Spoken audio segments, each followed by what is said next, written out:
नमस्कार, मैं हूं मनोज मानस। हमारी खास पेशकश जनहित में आपका स्वागत है। और जनहित में आज हम बात कर रहे हैं दावों की चबक, लापरवाही का अंधेरा।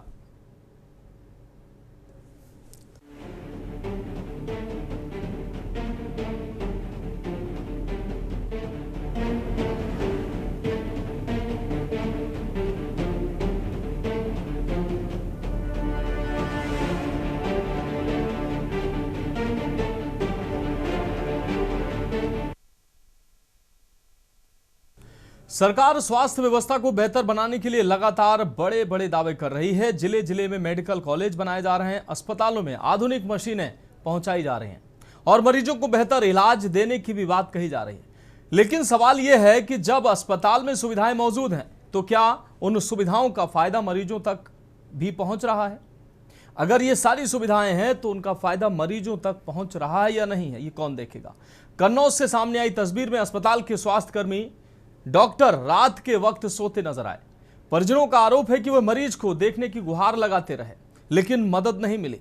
हालत बिगड़ी तो मरीज को कानपुर लेकर जाना पड़ा। वहीं एटा में परिजनों ने आरोप लगाया कि गंभीर हालत में पहुंचे मरीज को करीब 1.5 घंटे तक इलाज का इंतजार करना पड़ा और आखिरकार उसकी मौत हो गई। और प्रतापगढ़ में प्रसव के दौरान महिला की मौत के बाद परिजनों ने डॉक्टर और स्टाफ पर लापरवाही का आरोप लगाया है। 3 जिले 3 तस्वीरें, लेकिन सवाल एक बहुत बड़ा सवाल यह कि सरकार सुविधाएं तो बढ़ा रही है, लेकिन अस्पताल की चौखट तक पहुंच चुके मरीज को समय पर इलाज कौन देगा? आज इन्हीं सवालों का हम जवाब तलाशेंगे। पहले रिपोर्ट देखिए।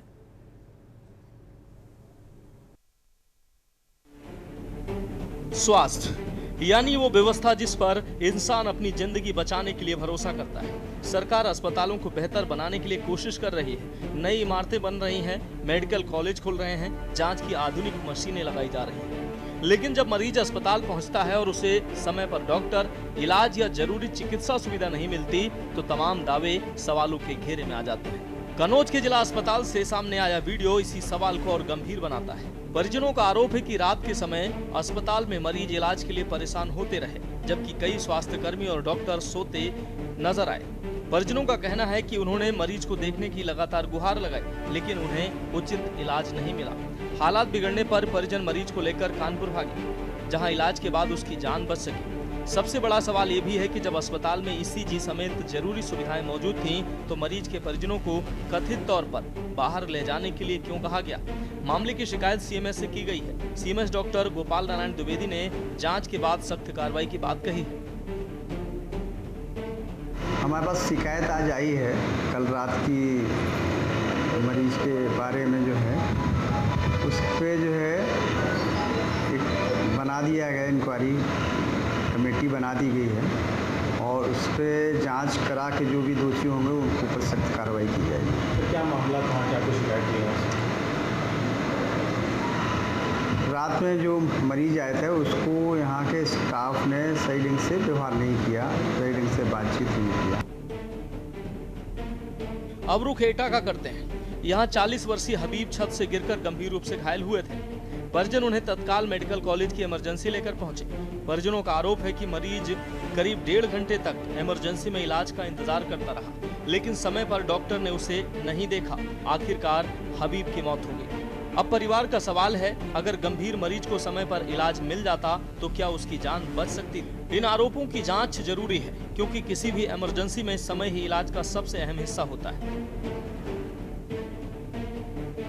इमरजेंसी आए, हमारे सारे 2 मरीज छत से गिर गए, अचानक से गिर गए, तो यहाँ लेके आए, सही सलामत थे वो।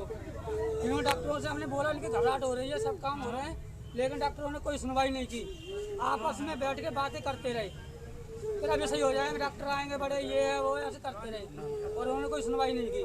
1-1.5 घंटे में उन जब वो खत्म हो लिए, जब उसके बाद आईसीयू में लेके जा रहे हैं, तो आईसीयू में लेके चलो। मेरा नाम राहुल खान। इमरजेंसी आए, क्या घटना हुई है? इमरजेंसी आए, छत से गिर गए थे। बंदर आया अचानक और एकदम उसने घुड़की दिखाई तो वो वहाँ से छत पे से गिर गए थे। कौन गिर गए? ये हमारे चाचा लगते। क्या नाम था, कितनी उम्र थी और कहाँ के रहने वाले थे? करीब 40 वर्ष।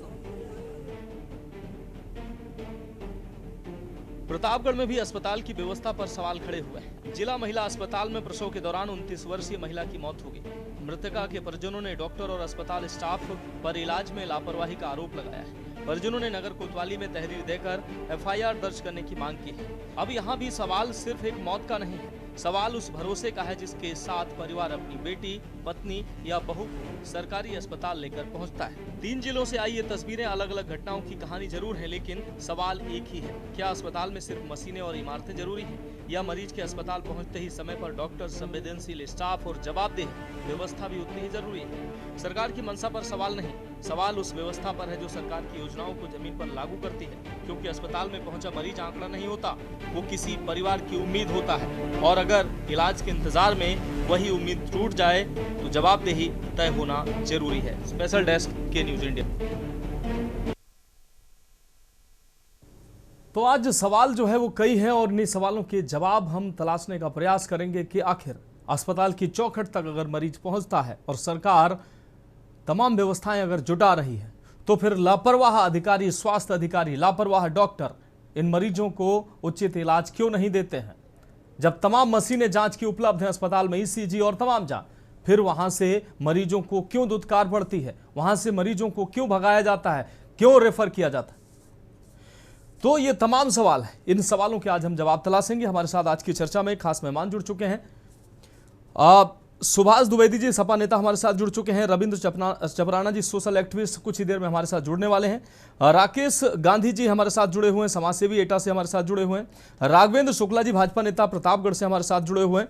अलकेश जी हैं, ये पीड़ित हैं, कन्नौज से हमारे साथ जुड़े हुए हैं। साथ ही महफूज हसन संवाददाता प्रतापगढ़ से हमारे साथ जुड़े हैं और ज्ञानेश एटा से हमारे संवाददाता जुड़े हुए हैं। सुनील त्रिपाठी वरिष्ठ पत्रकार हमारे साथ कुछ ही देर में जुड़ने वाले हैं। आप सभी मेहमानों का चर्चा में स्वागत करते हुए सबसे पहले अपने संवाददाताओं का रुख कर लेते हैं। महफूज, अगर प्रतापगढ़ की बात करें, प्रतापगढ़ में एक 29 वर्षीय महिला जो इलाज के लिए उसको अस्पताल ले जाया जाता है और इलाज के दौरान उसकी मौत हो जाती है। अब परिजन आरोप लगा रहे हैं कि अस्पताल में लापरवाही के डॉक्टरों ने सही इलाज नहीं दिया, जिसकी वजह से पीड़िता की मौत हो गई है। कैसे पीड़िता की मौत हुई है और किस तरीके की लापरवाही प्रतापगढ़ में अस्पताल में देखने को मिली है? महफूज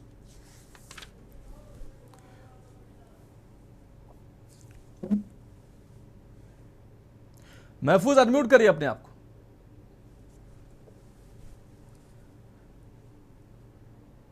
महफूज अपने आप को अनम्यूट करिए।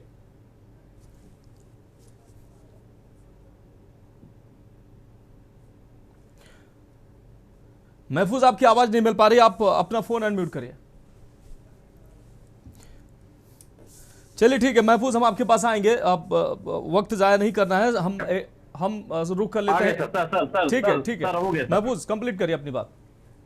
सर आपको बता दें सर, प्रतापगढ़ जिले में सर बिल्डिंगें बन के तैयार है सर, 100 बेड हॉस्पिटल सर पूरी तरह से तैयार है। वहाँ स्ट्रक्चर देखा जाए तो सभी स्ट्रक्चर मौजूद है सर। वहाँ पे व्यवस्था देखी जाए तो व्यवस्था पूरी तरह से संपूर्ण है। लेकिन अगर बात की जाए वहाँ पर जो वहाँ पर ड्यूटी कर रहे हैं, जो वहाँ पर तैनात है, जिनकी जिम्मेदारी है मरीजों को उचित इलाज देना, उनकी जो है समय समय पर निगरानी रखना, सर सारी समस्या यहीं पर आकर होती है।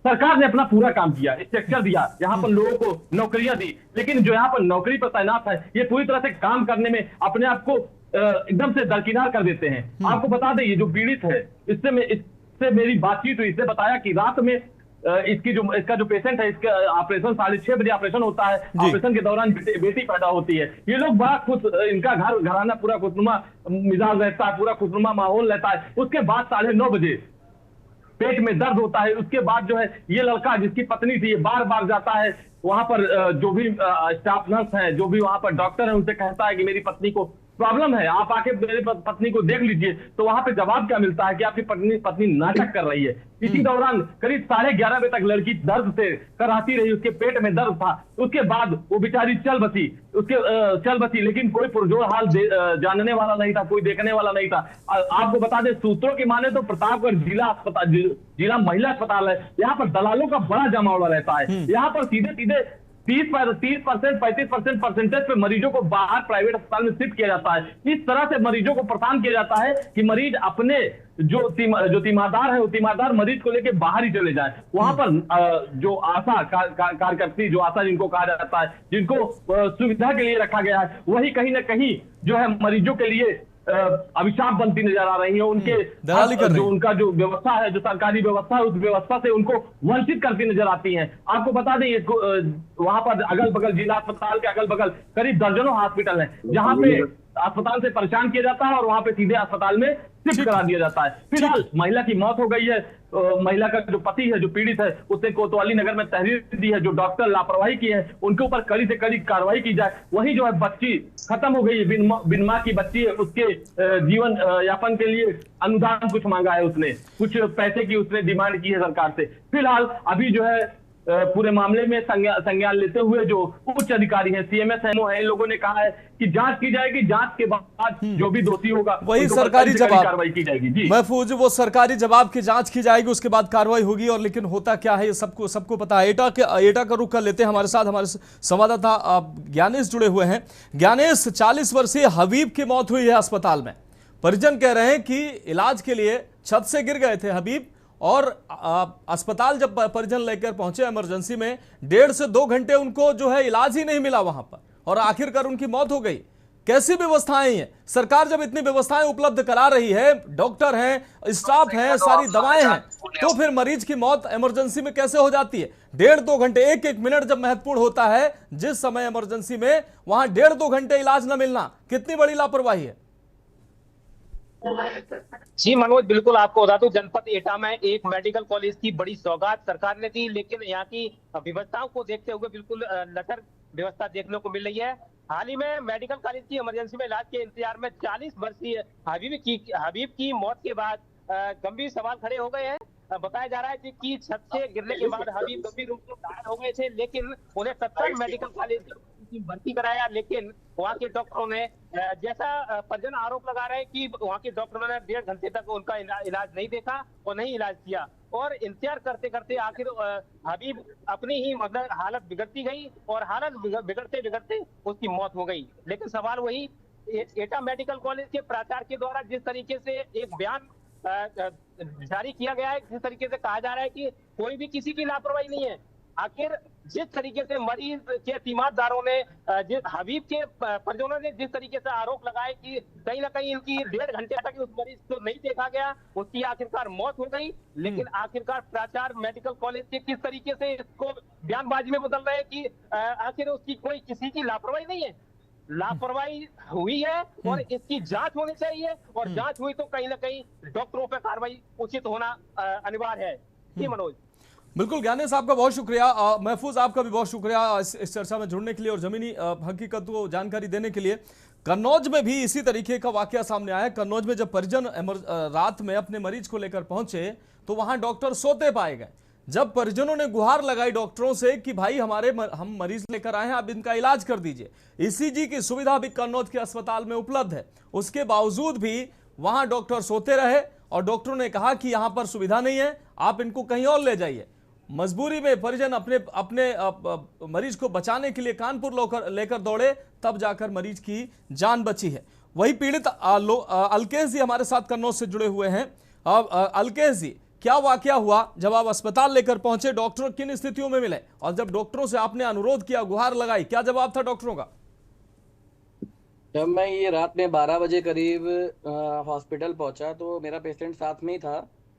तो मैंने कहा कि डॉक्टर साहब कहाँ हैं? बोले अंदर सो रहे हैं, अंदर लेटे हुए हैं, आप चले जाइए, उन्हें बुला लाइए। तो जो अटेंडेंट थे उन्हें मैंने काफी बार उनसे बोला, सर आप बुला लाइए, दिखाइए जल्दी, मेरे को मतलब दिक्कत है, उसकी सीने में दर्द हो रहा। तो मैं डॉक्टर साहब के पास जब गया तो वो सो रहे थे, बोले आ रहे हैं भैया।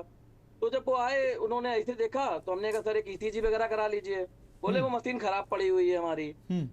तो कोई व्यवस्था ही नहीं थी वहाँ पे, और आम आदमी को कोई मतलब रात में इमरजेंसी में सरकारी अस्पताल का ही खतरा होता है, और वो सरकारी अस्पताल की स्थिति देख के बहुत ही चिंता लगी। और फिर मुझे मरीज को लेकर तत्काल फिर मुझे कानपुर जाना पड़ा जी। और कानपुर में मेरे को रास्ते में 2 घंटे का सफर और तय करना पड़ा। पता नहीं क्या होता, भगवान की कृपा रही, जो सब सही है, लेकिन बहुत हालात खराब थे हमारे डिस्ट्रिक्ट हॉस्पिटल के। समय पर आपको इलाज नहीं मिला, और डॉक्टरों की जो व्यवहार था वो भी कहीं ना कहीं वो बेहतर नहीं था। ठीक है, आप जुड़े रहिए।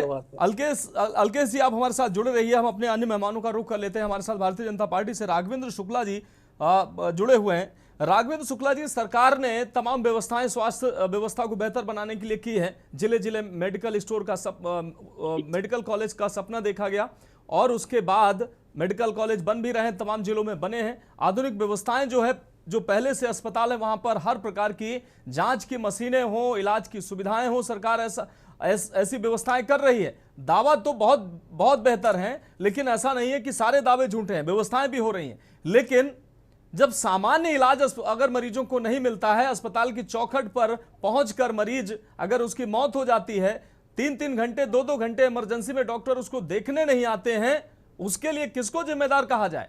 इन मौतों का जिम्मेदार कौन है? इमरजेंसी में अगर कोई मरीज पहुंचता है, 2-2.5-3 घंटे अगर डॉक्टर नहीं देखेंगे तो निश्चित रूप से उसकी मौत हो जाएगी। वहां एक मिनट महत्वपूर्ण होता है।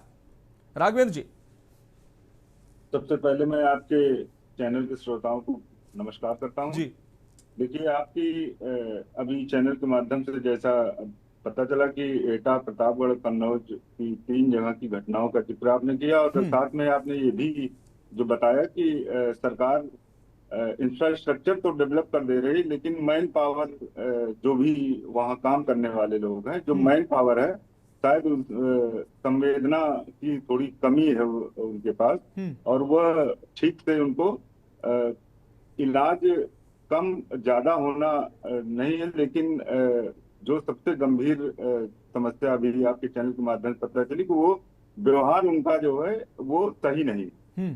वो आपको ये लगता है कि हमसे अगर कायदे से तीमारदार से बात करने वाला भी अगर डॉक्टर रहे तो, या जो भी वहाँ ड्यूटी दे रहे हैं, सही जानकारी देना और सही बात करना, ये भी जिस समय दुर्घटना पीड़ित व्यक्ति जाता है उसके लिए बहुत संबल प्रदान करता है। और निश्चित तौर पे वह सरकार का हिस्सा तो मैं मानता हूं कि उनको ठीक व्यवहार करना चाहिए। और कमोबेश ये सभी सरकारी हॉस्पिटलों में ही नहीं, जैसे जहां भीड़ ज्यादा होगी, जहां भीड़ तंत्र ज्यादा रहता है, वहां चीजों को जो समराइज करने वाले व्यवस्थापक हैं वो थोड़ी बहुत भी लापरवाही करेंगे तो घटनाएं बड़ी वहां दिखाई पड़ती हैं। और आशा करूंगा कि भविष्य में इस तरह की घटनाएं रिपीट ना हो। और कई बार ऐसा भी होता है कि मरीज हम लेकर, जैसे प्रतापगढ़ की जो घटना है, अगर आप आजकल एक ट्रेंड चल गया है कि नॉर्मल डिलीवरी का दबाव रहता है डॉक्टर के ऊपर कि नॉर्मल डिलीवरी कराएं, और उसकी वजह से कई बार परिजन जो है अपने मरीज को खतरे में डाल देते हैं और डॉक्टर की सलाह को मानते नहीं है। तो समय बीत जाने के बाद डॉक्टर भी कोई भगवान नहीं है, जी, उनको भी काम करने का महिला का प्रसव हो गया, महिला का प्रसव हो गया, जच्चा बच्चा ठीक थे, अचानक महिला की तबीयत बिगड़ती है, वो डॉक्टरों से गुहार लगाता कि भाई हमारी पत्नी को देखिए, उसकी तबीयत ठीक नहीं है। डॉक्टर अपनी जिम्मेदारी से मुक्त हो गए क्या? डॉक्टरों को उस महिला का इलाज नहीं करना चाहिए था? प्रतापगढ़ की घटना हो चाहे एटा की घटना हो, 2.5 घंटे अगर इमरजेंसी में डॉक्टर नहीं देख रहे हैं मरीज को, तो न सिर्फ वो गैर जिम्मेदार डॉक्टर है, असंवेदनशील भी हैं, सरकार की छवि भी खराब कर रहे हैं ऐसे डॉक्टर। अगर अस्पताल में किसी की मौत हो रही है तो छवि किसकी खराब हो रही है? व्यवस्था की। और व्यवस्था कौन देख रहा है? सरकार की छवि खराब करने का काम तो हो ही रहा है। अगर घटनाएं हो जा रही हैं और काम करने वाले वहां उपस्थित हैं, सबसे बड़ी बात यह है कि वहां डॉक्टर हैं और मरीज कोलैप्स कर जा रहा है, तो यह तो मरीज के तीमारदार के साथ डॉक्टर हमेशा कोलैबोरेट रहें और उनको सही समय पे जानकारी दें। अगर वहां इलाज होने संभव नहीं हो पा रहा तो उनको बोले कि भाई हम जितना कर पाते थे उतना ही कर पा रहे हैं, इससे ज्यादा हमारे यहाँ कोई व्यवस्था नहीं है, और उनको आगे फर्दर भेजें। लेकिन अगर इलाज कर रहे हैं, इलाज के बाद अगर वो डेथ की तरफ जा रहा है मरीज, तो इसमें जरूर डॉक्टर की लापरवाही है और डॉक्टर को ध्यान देना चाहिए। ठीक है, और ठीक है, परिजनों को मैं संवेदना व्यक्त करता हूं। ठीक है राघवेंद्र जी, आपकी बात आ गई। सुभाष जी का हम रुख कर लेते हैं, समाजवादी पार्टी से जुड़े हुए हैं। सुभाष जी, मरीज अगर अस्पताल की चौखट तक पहुंचता है और 2-3-4 घंटे जो वो होते हैं, खासकर इमरजेंसी में कोई एक्सीडेंट होता है, चोट लग जाती है, तो 1-1 मिनट कितना महत्वपूर्ण होता है। और व्यक्ति सोचता है कि अब अस्पताल के चौखट तक हम पहुंच गए, अब तो जान बच ही जाएगी। लेकिन वहां अगर कोई व्यक्ति पहुंचने के बाद उसकी मौत हो जाए, 2-2, 3-3, ढाई घंटे अगर अस्पताल में डॉक्टर, जब एक मिनट महत्वपूर्ण होता है, वहां डॉक्टर अगर मरीज को हाथ ना लगाएं, इंजेक्शन ना दें, दवा ना दें, देखने तक ना आए, तो मौत तो हो ही जाएगी। और इस मौत को जिम्मेदार आप किसको मानते हैं? चाहे प्रतापगढ़ की घटना हो, महिला की डिलीवरी होती है, डॉक्टर उसके बाद भूल जाते हैं कि महिला की डिलीवरी हुई है, उसका पति चीखता चिल्लाता रह जाता है कि भाई अब मेरी पत्नी की तबीयत बिगड़ रही है। तो इस तरीके के असंवेदनशील डॉक्टर, तमाम बिल्डिंगें खड़ी कर लीजिए, डॉक्टरों की भर्ती कर लीजिए, लेकिन अगर लोगों को इलाज की बेहतर सुविधा नहीं मिलेगी तो किसके पास जाएंगे? मनोज जी, सरकारी संस्थान और सरकारी डॉक्टर ये बहुत अच्छे तरीके जानते हैं कि जहाँ भ्रष्टाचार है, हमें भ्रष्टाचार से सरकार का मुंह बंद कर देना है। आप सबसे पहली चीजें ये देखिए, अभी 2 दिन पहले का एक प्रकरण आपको याद होगा कि नकली क्यूआर कोड से 36,000 समथिंग इंजेक्शन मार्केट में थे और लखनऊ में पकड़े। परसों का मामला है कि जी, ऑक्सीजन की हमारे यहाँ कमी हो जाती है, रेमडेसिविर इंजेक्शन हमारे यहाँ डुप्लीकेट बिकता है कोरोना काल में जी, हमारे यहाँ कोडीन सिरप वो पकड़ा किसके साथ जाता है? भाजपा के एमएलसी और भाजपा के मंत्रियों के साथ। ऑक्सीजन है नहीं, डॉक्टर आयुष्मान कार्ड जो आपके हैं वो फर्जी हैं। आप सीएचसी पीएससी में चले जाइए, 10 बजे कोई भी आपको स्टाफ वहां नजर आ जाए तब आप बताइएगा। आप ही के डिबेट पे आज 3 महीने पीछे डिबेट हुई थी इसी को लेकर। रीजन यही है कि सरकार मस्त है, जनता त्रस्त है। इनको एक कहावत कही गई कि अगर हमारे बच्चा होगा, हमारे औलाद होगी तो हम औलाद का दर्द समझेंगे। जब जो शासन सत्ता में बैठे उनके परिवार ही नहीं, उनके औलाद ही नहीं, तो वो क्या जाने औलादों का दर्द। आप छोटे छोटे हमारे प्राइमरी बच्चे वाले धरना प्रदर्शन कर रहे हैं। स्वास्थ्य व्यवस्था किस हालत में, आईसीयू में आपका बकरी जा रही है, कुत्ता बैठा हुआ है, कुत्ता आपका इन्फेक्शन कर रहा है आईसीयू में, आपके गाय और बैल चले जाते हैं सरकारी हॉस्पिटल के अंदर। तमाशा बना रखा है स्वास्थ्य व्यवस्था को इन्होंने। स्वास्थ्य व्यवस्था जिस तरीके से खस्ता हाल है उत्तर प्रदेश की जी, उसके विषय में जितनी निंदा की जाए वो कम है। इनको समस्या सबसे बड़ी, मैं आज फिर कह रहा हूं कि अगर हमारे आपके परिवार है तो हमें मालूम है कि अगर इलाज नहीं होगा तो व्यक्ति खोता है तो पीड़ा हमें आपको होती है। जो शासन सत्ता में बैठे हुए सर्वोच्च पद पे उनके परिवार है नहीं, तो वो अधिकारियों का क्या, ये कोई पैमाना नहीं है, अधिकारियों का तो अपना, ये कोई पैमाना नहीं है, तो अपनी हीरा वाली है। उनको मालूम ये सरकार है, भ्रष्टाचार चाहे जितना करो इनको मुंह मांगी कीमत दे देंगे। आज ये बता जाइए 9.5 साल हो गए, ना जाने कितने लोग मरे इलाज के उसमें, किस डॉक्टर के ऊपर, किस हॉस्पिटल के ऊपर, यहाँ की प्राइवेट हॉस्पिटलों के ऊपर, प्राइवेट डॉक्टरों के ऊपर।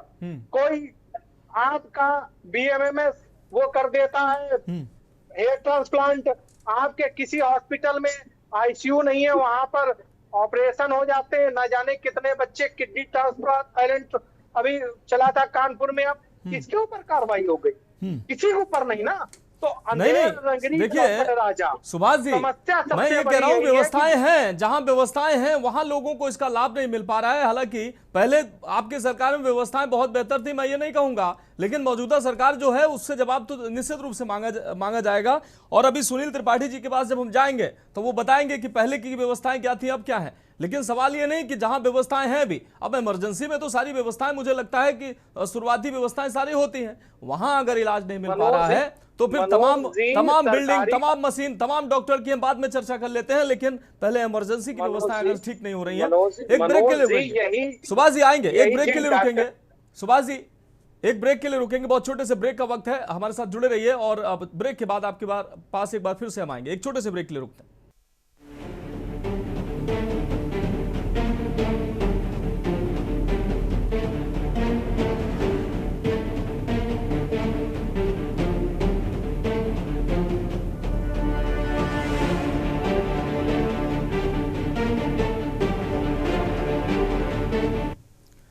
तो ब्रेक के बाद जनहित में एक बार फिर से आपका स्वागत है। हम बात करें दावों की चमक और लापरवाही का अंधेरा। सीधे चर्चा का रुख कर लेते हैं। हमारे साथ रविंद्र छपराना जी जुड़े हुए हैं। रविंद्र छपराना जी, जिस तरीके से स्वास्थ्य व्यवस्थाओं की अगर हम बात करें तो स्वास्थ्य व्यवस्थाएं पहले कैसी थी और अब कैसी हैं, ये तो आरोप और प्रत्यारोप की बातें हो जाएंगी।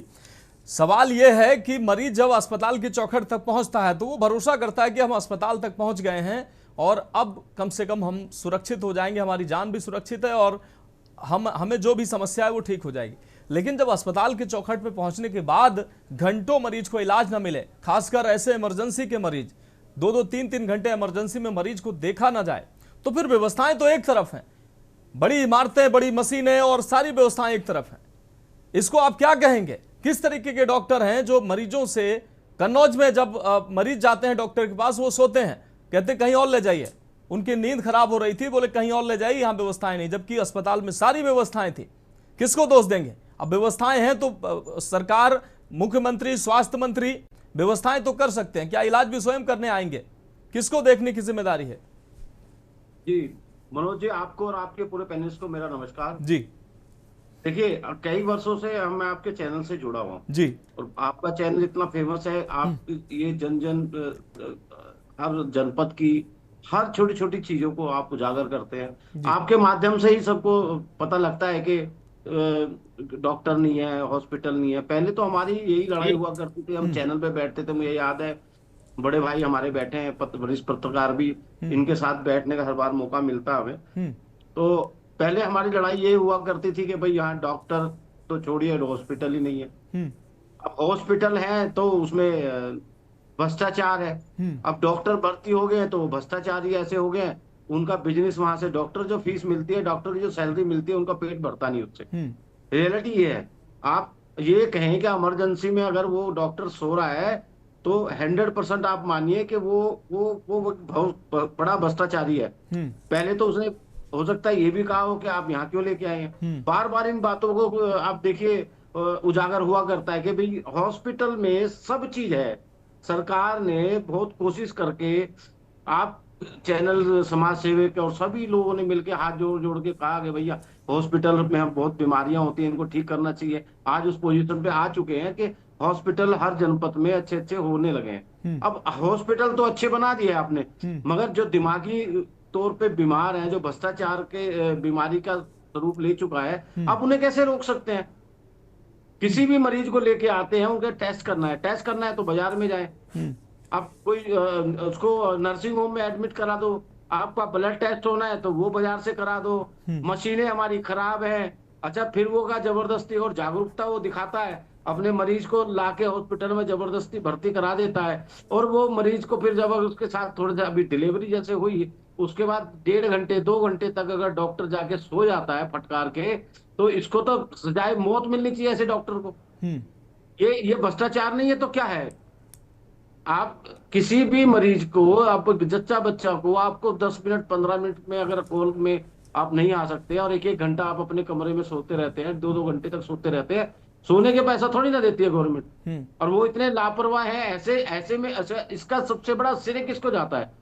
अब हमने तो सारा सब कुछ देख लिया, सरकारें आ गई हैं, सरकार काम कर रही है, मगर कहीं ना कहीं जब वो बड़ी चीजें खराब होने लगती हैं, उसका जिम्मेवार कौन है? उसके जिम्मेवार भी सरकारें हैं। सरकारों की जिम्मेवारी बनती है, अगर ऐसे भ्रष्टाचारी कॉलेजों में, आपके हॉस्पिटल्स में बैठते हैं, अगर वो अपने व्यवहार से किसी मरीज के साथ ऐसा व्यवहार करके उसे मौत के घाट उतारने पे तुले हुए हैं, या फिर ऐसे डॉक्टर या ऐसी नर्सें हैं, ऐसे हॉस्पिटल्स जितने भी हैं, क्या इन पे कार्रवाई नहीं होनी चाहिए? सरकार की जिम्मेवारी बनती है। सरकार को ये सोचना चाहिए कि हमने हॉस्पिटल तो बना दिया, डॉक्टर भर्ती कर दिए, मरीजों के लिए सारी दवाइयां सप्लाई करवा दी है, नई नई मशीनें आ गई है, करोड़ों रुपया खर्च हो गया। तो करोड़ों रुपया भी जो खर्च हुआ है सर, वो मनोज जी, वो हमारा ही तो है पैसा। हमारे ही उस पैसे का दुरुपयोग कौन करता है? ये भ्रष्टाचारी करते हैं। ये डॉक्टर जो जितने भी यहाँ पहले भ्रष्ट बैठे हैं, इनको शर्म आनी चाहिए। जब आपकी नाइट ड्यूटी है तो नाइट ड्यूटी में जितने मरीज आएंगे उसकी देखभाल करना आपका फर्ज है। अभी बात चल रही थी कि भाई डॉक्टर, देखिए डॉक्टर अपना काम करता है, बिल्कुल डॉक्टर अपना काम करता है, और आप बचाव में जरूर बोलेंगे। सभी पक्ष और विपक्ष तो अपना अपना तर्क देते रहते हैं, मगर असली बातों पे तो कोई नहीं आता। क्या जिम्मेवारी किसकी बनती है इनको? अभी मैं नेताजी हमारे एक बैठे हैं, हमारे जो शुक्ला जी, इनको जिम्मेवारी पूर्णता से लेनी चाहिए कि भाई ये जिम्मेवारी हमारी थी और हमने डॉक्टरों को ये जो लापरवाही हुई है हम इसको जिम्मेवारी करते हैं और हम इस पे कार्रवाई ऐसी करेंगे जो आने वाले डॉक्टर्स या आने वाले समय में ऐसा मौका ना दिया जाए कि वो सरकार को गालियां दें। आज का समय क्या है आप देखिए ना, पब्लिक क्या कर रही है? पब्लिक तो यही देखती है ना सरकार क्या कर रही है। सरकार की गलती हो, अब कहते कि हमारी गलती नहीं है, हमारी गलती नहीं है, नहीं, सरकार की ही गलती मानी जाती है। आपको जब उनके ऊपर कंट्रोल खत्म हो जाता है, आपका प्रशासन खत्म हो जाता है। निश्चित रूप से देखिए चपराना जी, मैं ये कहूंगा कि सरकार ने सारी व्यवस्थाएं दी, इसके लिए तो मैं ठीक है सरकार की व्यवस्था, लेकिन सरकार व्यवस्था देने के साथ वहां पर डॉक्टर जो हैं वो अगर मरीजों को इलाज में ही नहीं पहुंचा पा रहे हैं, इसकी भी देख रेख, इसकी भी निगरानी, और अगर शिकायत हो रही है तो उस पर कार्रवाई, ताकि आगे जो है कम से कम उदाहरण बने और मरीजों को उचित इलाज मिले, ये भी सरकार की जिम्मेदारी है। एक हरियाणा से एक दर्शक दुर्गेंद्र जी हमारे साथ जुड़े हुए हैं। दुर्गेंद्र जी अपनी बात रखें। दुर्गेंद्र जी आप हमें सुन पा रहे हैं? हाँ माफ कीजिएगा, ब्रजेंद्र जी हैं, दुर्गेंद्र जी नहीं, ब्रजेंद्र जी अपनी बात रखें। ब्रजेंद्र जी क्या आप हमें सुन पा रहे हैं? अपनी बात रखें। शायद संपर्क टूट गया है। एक बार फिर हम रुख करते हैं चर्चा का और सुनील त्रिपाठी जी का रुख कर लेते हैं। वरिष्ठ पत्रकार हैं और ऐसे विषयों को सुनील त्रिपाठी जी पीछे की सरकारों के कामकाज, मौजूदा सरकारों के कामकाज को बेहतर अच्छे से जानते भी हैं। सुनील त्रिपाठी जी, अगर डॉक्टरों की हम बात कर लें, डॉक्टरों का पहले कहा जाता था भगवान, तो कल भी कहा जाता, आज भी कहा जाता था, लेकिन अब कहीं ना कहीं व्यवसायी कहा जाने लगा है डॉक्टरों को। लेकिन डॉक्टरों के अंदर पहले यह होता था सेवा भाव, अब सेवा भाव एक तरफ डॉक्टरों ने रख दिया है। पहले यह कहा जाता है कि डॉक्टरों को जब तक मरीज को आराम न मिल जाए या मरीज को डॉक्टर देख नहीं ले उसको संतुष्टि नहीं मिलती थी, लेकिन आज ऐसा कुछ नहीं है। डॉक्टर संवेदनशीलता खोते जा रहे हैं। अब प्रशिक्षण ठीक से डॉक्टरों को ऐसा नहीं दिया जा रहा है मरीजों के व्यवहार के लिए, या और कुछ कमियां हैं। स्वास्थ्य जो अधिकारी हैं वो हीला हवाली कर रहे हैं, ढीले हैं, इसी वजह से ये डॉक्टर मनबड़ हैं। नहीं तो अस्पतालों में व्यवस्थाएं तो एक तरफ, इमरजेंसी जैसी व्यवस्थाओं में डॉक्टर लापरवाही कर रहे हैं। महिला का अगर प्रसव हो गया है, वो उसको दिक्कत हो रही तो डॉक्टर देखने नहीं जा रहे हैं। ये कैसी असंवेदनशीलता है? मनोज जी, मैं बहुत बहुत धन्यवाद देना चाह रहा हूँ। शुक्रिया सर। जिन मुद्दों को कोई नहीं उठाना चाह रहा वो मुद्दे की न्यूज लेके आता है। बहुत बहुत धन्यवाद पात्र है आपका, चैनल धन्यवाद पात्र जी। आप जनता की आवाज बन के आते हैं। मैं बड़ा निवेदन साथ कहना चाह रहा हूँ कि डॉक्टर यमराज भी है, भगवान भी है। दोनों श्रेणियों में देखता हूँ। आप भी देखते होंगे कि अखबारों में खबर आती है कि मरते हुए व्यक्ति डॉक्टर बचाने भी काम करते हैं। पता चला 5 किलो ट्यूमर भी पेट से बाहर निकालते हैं। और डॉक्टर वैसे भी हैं जो पैसे के लिए पेशेंट पड़ा है आईसीयू में डाल देते हैं, व्यक्ति मर गया है और परिजन से कहते रहते हैं कि इलाज चल रहा है। ये लखनऊ में बात कर रहा हूँ, राजधानी की, जहां मैं रहता हूँ जी। मानस जी, एक डॉक्टरों को आप देख लीजिए 10 साल में खाली उनका अगर इनकम टैक्स रिटर्न देख लीजिए, मेरी समझ 10 गुना से ज्यादा बढ़ जाता है। हर साल 3 गुना 4 गुना बढ़ता है। लेकिन आईटी इसलिए छापा नहीं मारती उनके काउंटरों पर कि वहां भी तो उनके लोगों का इलाज होता है। डॉक्टरों की जिस तरह से संवेदनहीनता मैं देख रहा हूं, वो डॉक्टर ऐसे डॉक्टरों को बदनाम करे जिनको मैं भगवान भी कहता हूं। लेकिन ये समस्या कैसे समाधान हो? आपने देखा कि सुप्रीम कोर्ट ने प्राइवेट प्रैक्टिस पर रोक लगा दिया। मानस जी, प्राइवेट प्रैक्टिस आज भी चल रही है। बिल्कुल चल रही है। मैं तो बार बार कहता हूं कि सरकार को एक बार साहस करना चाहिए कि जो डॉक्टर भ्रष्टाचार में या सुप्रीम कोर्ट के विरोध में काम करते हैं, का लाइसेंस कैंसिल कर दिए मेडिकल काउंसिल ऑफ इंडिया से। 2-4 करके देख लीजिए, लोग राइट टाइम हो जाएंगे। जो संवेदनहीन है उनकी समझ में आ जाएगा। क्योंकि ये सोशल रहती है, सरकार भी मजबूर है, करे तो करे कि अगर आप सरकार से निकाल देते हैं तो प्राइवेट सेक्टर में चले जाते हैं। प्राइवेट सेक्टर तो क्या हाल है कि रात में पेशेंट मरता है। लखनऊ में बता रहा हूँ 5-6 हॉस्पिटलों में यही हाल। देवकी नर्सिंग होम बगल पड़ता है मेरे ही रोड पे, रात में बंद होता है। मैं देखता हूँ सीओ साहब आए, तामझाम सील कर गए, सुबह अस्पताल खुल गया, यह अस्पताल का नाम बदल गया। जिस तरह से मुख्य चिकित्सा अधिकारी, मैं तो यही कहूंगा, इस प्रदेश को लूट रहे हैं, सरकार को बदनाम कर रहे हैं। ये जिम्मेदारी उन डॉक्टर की है, सीएमओ की, कि आप कैसे चेक करते हो। मार्केट में नकली दवाइयां आ रही हैं, ड्रग कंट्रोलर जिम्मेदारी नहीं है क्या मानस जी? नमीनाबाद इतनी बड़ी रैकेट पकड़ा गया नकली, लेकिन समस्या है कौन इस पे कार्रवाई करे? डॉक्टरों से पंगा लेना, मैं तो दो डॉक्टरों के खिलाफ इतना लिखा मानस जी, दोनों महानिदेशक चिकित्सा थे, मेरी आत्मा जानती, मेरी कलम जानती, किसने हमको नहीं फोन किया होगा? पुलिस प्रशासन से लेके, गुंडों से लेकर के, ठेकेदारों से लेकर के, जिसमें डॉक्टर एसपी राम साहब जेल गए थे, उस प्रकरण को सबसे पहले मैंने ही अखबार में लिखा था। क्योंकि डॉक्टर के पास सब आते हैं, आईपीएस भी आते हैं, गुंडे भी आते हैं, नेता भी आते हैं। यही एक हमारे आईटी पर ग्लोब मेडिकल सेंटर है, शायद राघवेंद्र जी जानते होंगे डॉक्टर दीपक अग्रवाल को।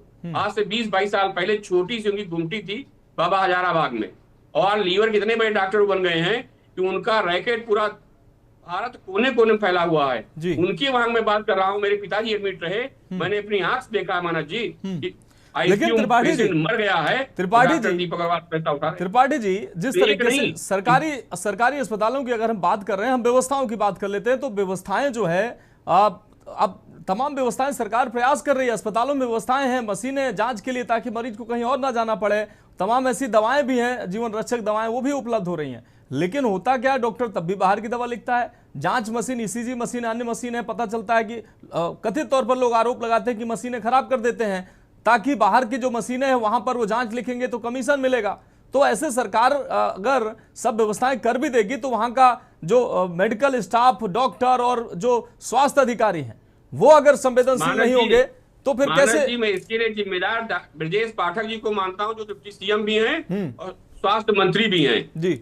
आपने कितने अधिकारियों के खिलाफ कार्रवाई की, पूछिए पाठक जी से। बिन भय हो ना प्रीत, जब तक आप राइट नहीं होंगे, व्यवस्था ठीक नहीं। मैंने तो कई सरकारें देखी, बसपा सरकार मैंने देखी, मायावती के कार्यकाल में क्या हाल रहा, और समाजवादी पार्टी कार्यकाल को मैंने बहुत नजदीक से देखा। स्वास्थ्य सेवाओं पर बड़ा अच्छा काम किया, मैं दावे साथ कह रहा हूँ। 5 रुपए पर्चा था, भारतीय जनता पार्टी पहली सरकार में मुलायम सिंह ने 1 रुपए पर्चा किया था। सारे लोग बैठे हैं, पूछ लीजिए मैं गलत कह रहा हूँ।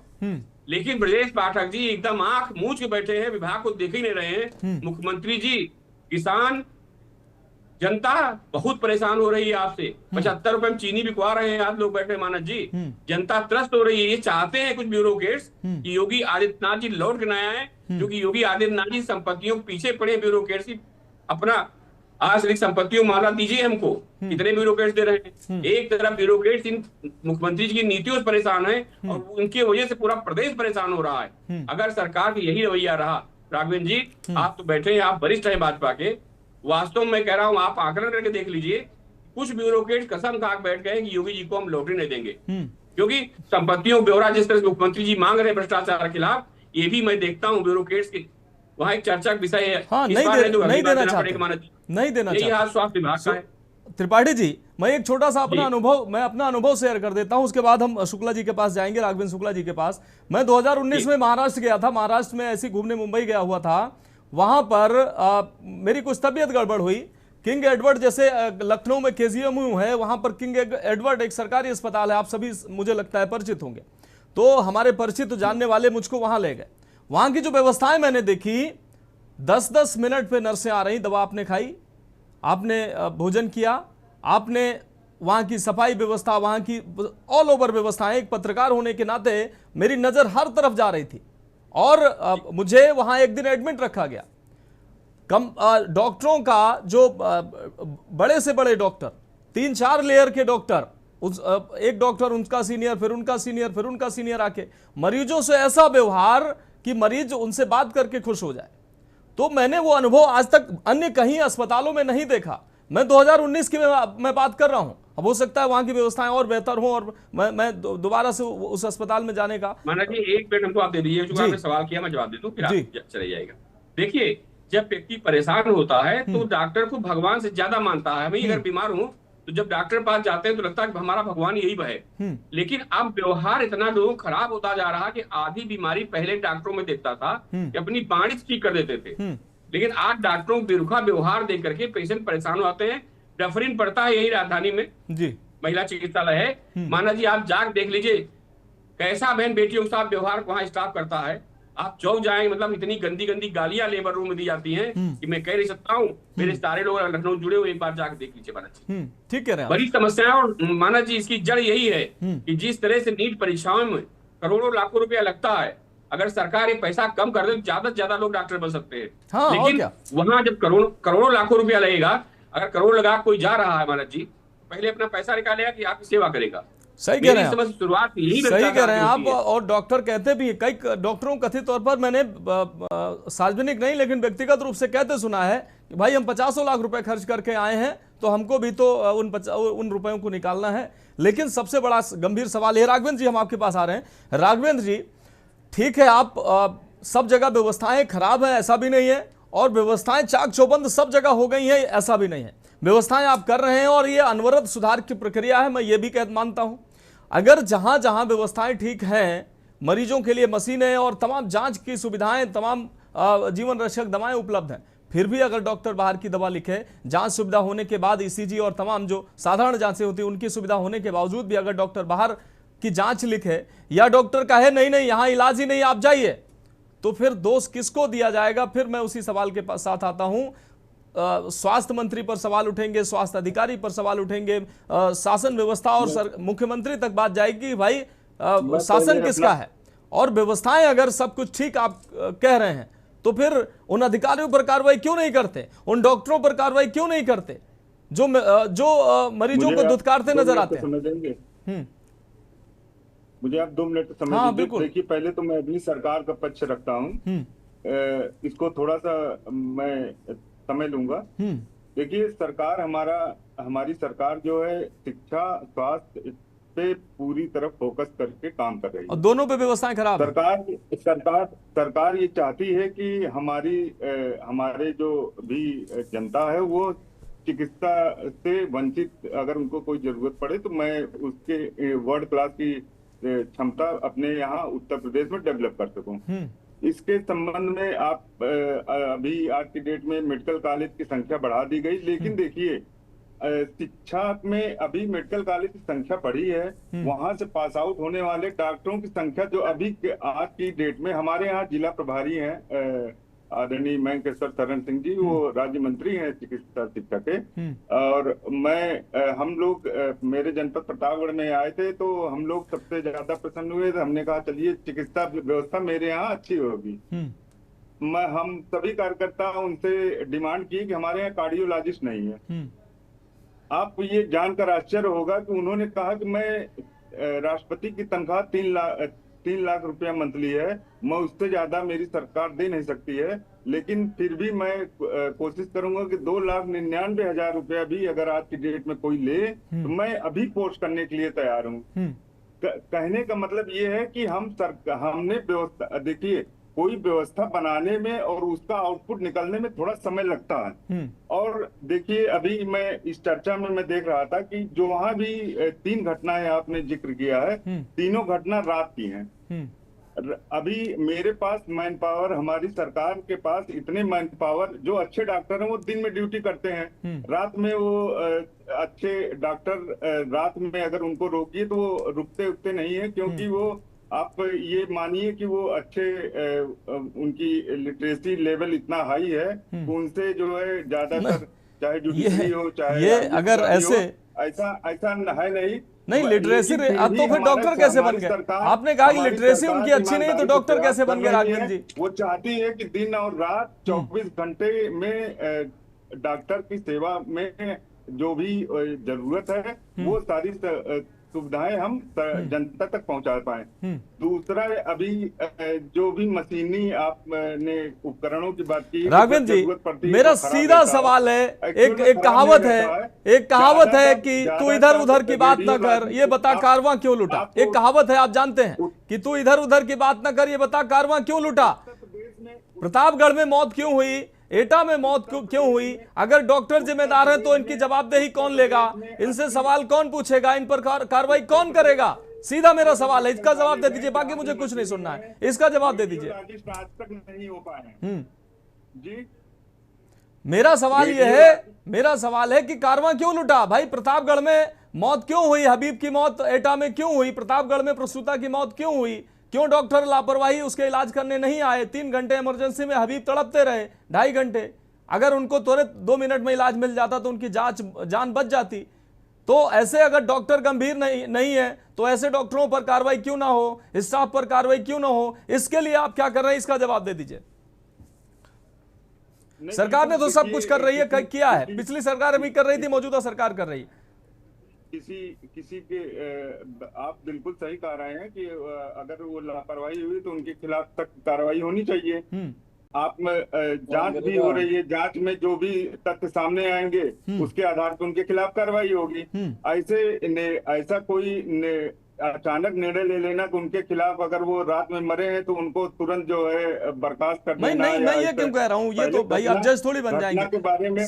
घटना के बारे में आप भी जानते हैं कि जांच होती है, ये कोई ऐसा नहीं। ये सरकारी जवाब है राघवेंद्र जी, सरकारी जवाब। हम आएंगे गिरीश शुक्ला, एक दर्शक हमारे साथ जुड़े हुए हैं। गिरीश शुक्ला जी अपनी बात रखें, एक दर्शक गिरीश शुक्ला हमारे साथ जुड़े हैं। गिरीश शुक्ला जी, पूरी तरह से नाकामयाब हो गई है, इसलिए हो गई है कि सरकारें दो चल रही हैं।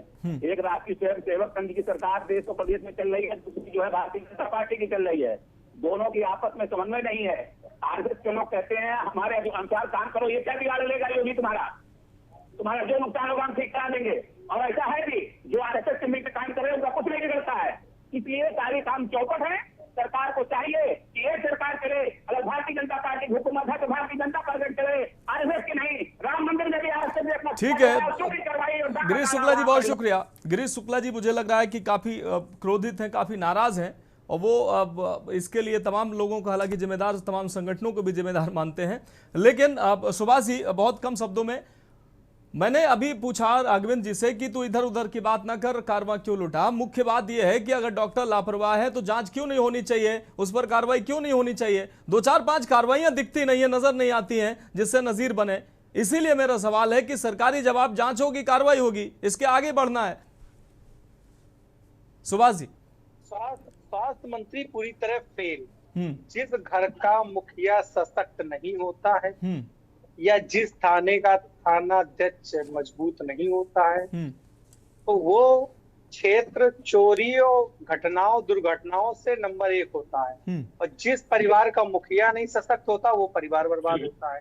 तो समस्या हमारे यहाँ जो उप मुख्यमंत्री हैं जिनके पास स्वास्थ्य विभाग है, वो अपनी रैलियों रीजन क्या वो एक ट्रांसफर करने तक की स्थिति में नहीं है। समस्या इस भाजपा में सबसे बड़ी ये हो गई है, ये लोग आपस में लड़ रहे हैं और जनता उसमें पिस रही है। लड़ कैसे रहे हैं? जैसे आपका योगी अमित शाह, यानी आपके मोदी जी और अमित शाह लड़ रहे हैं हमारे योगी जी से, और योगी जी हमारे लड़ रहे हैं दोनों डिप्टी सीएम से। तो जब ये दोनों डिप्टी नहीं उनकी लड़ाई, देखिए ये आप राजनीतिक दल के लोग हैं, आप कौन लड़ रहा है, कौन क्या है, ये सवाल उठाएंगे। जिस तरीके से इनके पास विभाग है, तो ये एक भी डॉक्टर की या चपरासी की ट्रांसफर करने की स्थिति में नहीं रहते हैं। आज तक न जाने कितनी दुर्घटनाएं हुई हॉस्पिटल में, किस डॉक्टर के ऊपर, किस सरकारी या प्राइवेट हॉस्पिटल। हाँ, मेरा यही सवाल है। आज आप ये समझ लीजिए आयुष्मान में 866 अस्पतालों में वित्तीय गड़बड़ी पाई गई। क्या हुआ? प्रदेश में 7000 डॉक्टरों की कमी है। क्या हुआ? संसाधनों की कमी है। क्या हुआ?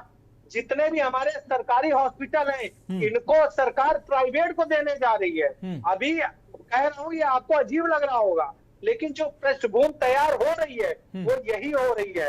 समस्या सबसे बड़ी यही है कि भैंस के आगे बीन बजाइए और भैंस खरी पगुराए। ठीक है, अलकेश जी आगे, सुभाष जी आपकी बात आएगी। अलकेश जी पीड़ित हमारे साथ जुड़े हुए हैं। अलकेश जी नहीं, सुभाष जी आपकी बात आएगी। सुभाष जी आपकी बात आएगी। अलकेश जी हमारे साथ पीड़ित जुड़े हुए हैं। अलकेश जी, जो सीएमएस डॉक्टर गोपाल नारायण द्विवेदी हैं, उन्होंने कहा कि लापरवाही हुई है डॉक्टरों पर हम जांच करेंगे, कार्रवाई करेंगे। अब तक कोई कार्रवाई हुई है? आप लोगों से किसी अधिकारी ने बात की? अभी कोई कार्रवाई नहीं हुई और कोई भी मेरी जांच नहीं। मैंने उनको एक लिखित एप्लीकेशन भी, मैं जैसे अपने पेशेंट के साथ में वापस घर लौटा, इसके बाद मैं डिस्ट्रिक्ट हॉस्पिटल दोबारा गया कि और लोगों के साथ ये दिक्कत ना हो, इसलिए मैंने उनको कंप्लेंट दिया। तो कोई कार्रवाई भी नहीं हुआ। बोले नहीं, वहां तो मशीन सही था, सब कुछ था। तो हमने कहा आप जांच करा लीजिए।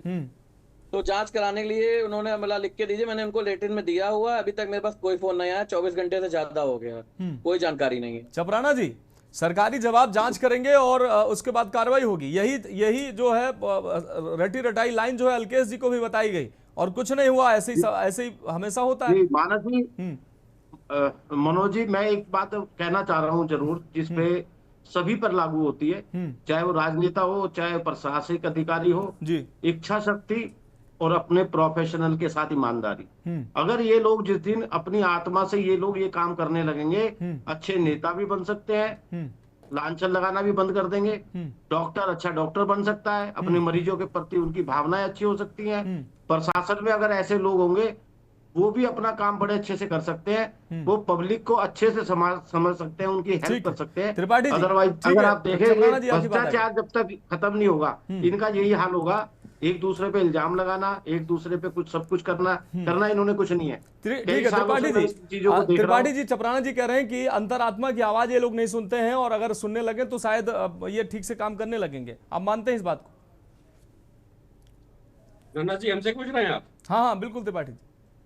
देखिए मानस जी, अगर हम अध्यात्म तरफ चलते हैं तो आपके अंदर हमारे अंदर भी एक अंतरात्मा है, वो गलत और सही बताती जरूर है, लेकिन उसकी आवाज कोई सुनता है। जैसे हम लोग कहते भ्रष्टाचार ना हो, भ्रष्टाचार बढ़ता है, ऐसे ही अंतरात्मा अंदर कैसी गलत काम के लिए हमेशा रोकती है, हर व्यक्ति रुकती है, लेकिन उसकी आवाज कोई सुनता नहीं है। अगर उसकी आवाज सुनना लोग शुरू कर दे तो मेरी समझ सेवा भाव सबके हृदय पैदा होगा, लेकिन कोई नहीं सुन रहा है। और मैं बार बार कहता हूँ, जब 1 करोड़ रुपया खर्च करके डॉक्टर आएंगे मानस जी, बिल्कुल तो कहां से त्रिपाठी जी, समय आगे इजाजत नहीं देता है। माफी के साथ आपका धन्यवाद करना चाहेंगे। सभी मेहमानों का इस खास चर्चा में जुड़ने के लिए बहुत शुक्रिया, अपना कीमती समय आपने दिया। लेकिन सवाल यही है कि व्यवस्था अगर सरकार कर रही है, बेहतर स्वास्थ्य सुविधाओं की व्यवस्था सरकार कर रही है, अस्पताल बनवा रही है, डॉक्टरों की भर्ती कर रही है और सारी इक्विपमेंट मशीनों की व्यवस्था कर रही है, लेकिन अगर डॉक्टर लापरवाही कर रहे हैं, अस्पताल की चौखट तक पहुंचे मरीज का अगर सही से इलाज नहीं कर रहे हैं, तो निश्चित रूप से ऐसे डॉक्टरों पर, ऐसे स्वास्थ्य अधिकारी पर कार्रवाई जरूरी है, ताकि इन मरीजों की इनको इलाज मिल सके और अस्पताल की चौखट पर पहुंचने के बाद भी मौत कम से कम ना हो ऐसे मरीजों की। तो इसी उम्मीद के साथ इस खास चर्चा में इतना ही। मुझे दीजिए इजाजत और आप देखते रहिए के न्यूज इंडिया। गोल्डी मसाले लाए हैं फ्रेश लॉक टेक्नोलॉजी, जो रखे मसालों को हर समय फ्रेश। गोल्डी मसाले।